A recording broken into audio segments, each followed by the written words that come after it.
येत नाहीये. संघाची धावसंख्या धावफलकावर स्थिर ती 42 धावा. 4 चेंडूंचा खेळ अजूनही बाकी आहेत. 50 प्लस जाणार का भूमी 11 मांडा ते आपल्याला पाहायचंय. MP स्फुट पल्ल्यानीच्या विरोधामध्ये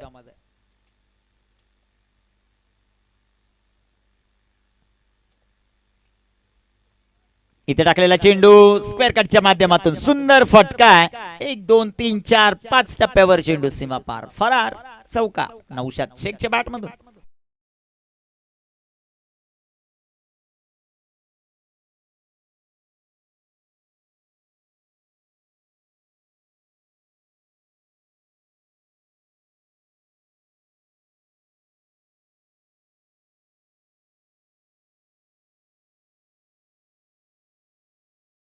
आलेला हा चौकार आहे. संघाची धावसंख्या 46 धावा आहेत. खूप अचूक माहिती भूमी 11 मांडाचे 12वे खेळाडू देत आहेत. त्यांचं कौतुक व्हायला पाहिजे. भूमी 11 मांडाची बॅटिंग ऑर्डर बदलली. इथे टाकलेला हा चेंडू सुंदर असा फटका जो मात्र पाहायला मिळेल. अजून एक नौशाद अन्सारीच्या बॅट मधून चेंडू सीमारेषेच्या बाहेर. 50 अप टीम भूमी 11 मांडा 50 धावा.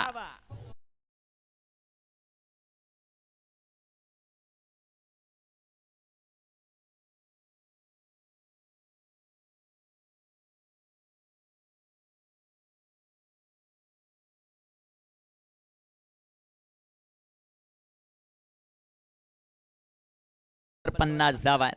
यंदाचा हंगाम चांगला आहे. भूमी 11 TDPL ही स्पर्धा जिंकली आहे. त्यानंतर एक गाव एक संघामध्ये देखील चांगली कामगिरी होताना त्यांची आपल्याला पाहायला मिळते. 50 धावा आहेत. धावफलकावर 4 फलंदाज बाद आहेत. शेवटचे 2 चेंडू अतिशय महत्वाचे राहतील. नौशादच्या बॅटमधून 2 बॉलवर 2 चौकार आलेत. रोशन गोलंदाजी मार्कवर तयार. इथे टाकलेला हा चेंडू पुन्हा एकदा सुंदर फटका.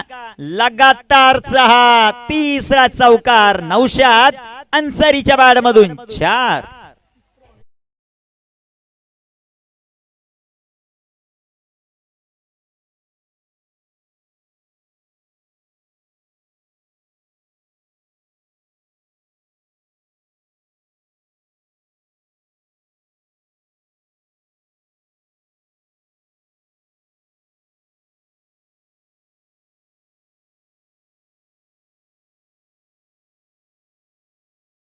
आमच्यापर्यंत पोहोचवतात बाबू, त्यांचं विशेष कौतुक करायला पाहिजे.